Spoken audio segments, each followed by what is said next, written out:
Okay. Hello po. Share ko lang po kung ano yung possible games na pwede niyong ipagawa sa Zoom or online. Ano po? Pwedeng sa student niyo or family or friends.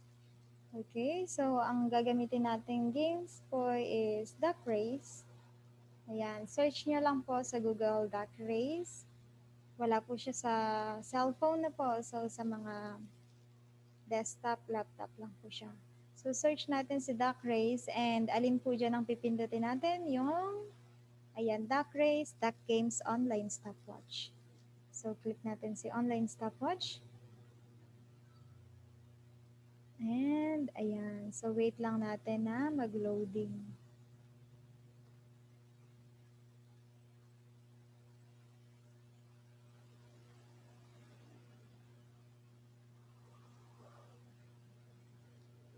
Okay.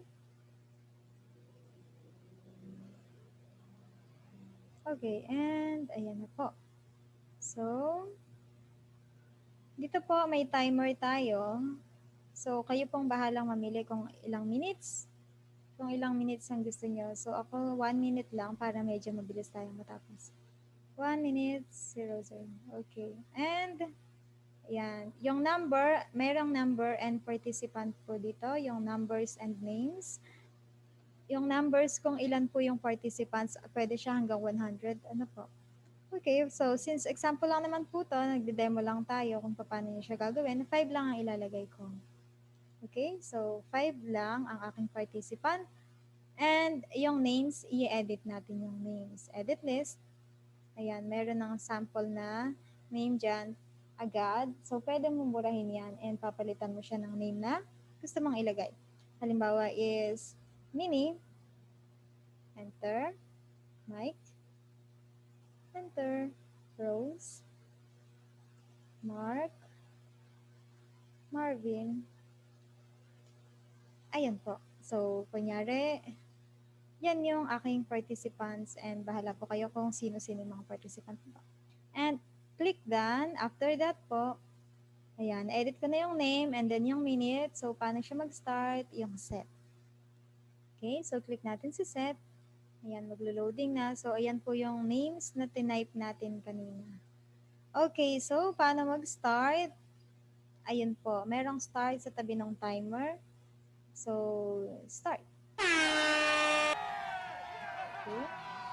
So, habang nagre-raise yung mga duck, pwedeng chini-cheer nila yung name nila, no po? Especially kung mga kids yan, tuwang-tuwa.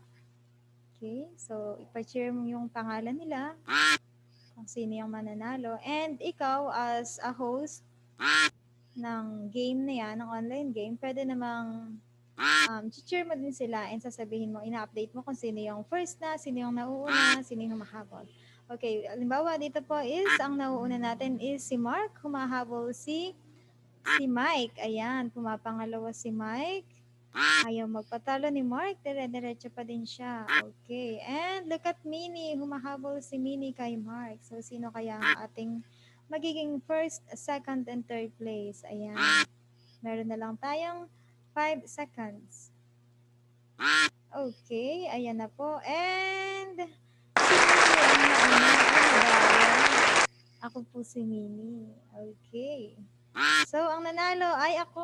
Ang galing ko. Okay. So, ayan po. Kung gusto niyo makita yung first, second, and third na nanalo, yung click lang po natin yung trophy. Yung trophy po, part na dito sa baba. Ayan. So, ang first is Minnie. Second si Rose. Third si Marvin. Okay. So, if you want po na mag-race ulit, gustong humabol ng iba, so click lang natin yung race again. Pero kung gusto nyo po, uulitin yung race pero matatanggal na yung first place, yung first winner dito. I-click nyo po yung X. Halimbawa, i-remove ko na si Minnie. So, click natin yan, yan. And then race again. Okay. So, ang natira is 4 na lang. Natanggal na po yung nanalo. Okay. So, ganun lang po siya. Okay. And aside from that, you can also choose, ayan, spaceship race, robot race, running, swimming. Ayan, pwede kayong mamili ng iba't iba, ano po. Ayan, marami kayong pwedeng pagpilian kung nagsasawa na kayo sa duck race at ayaw niyong marinig yung quack-quack nila. Okay po, so that's it lang. So sana, ayan, nakadagdag ng content. Thank you po, bye-bye.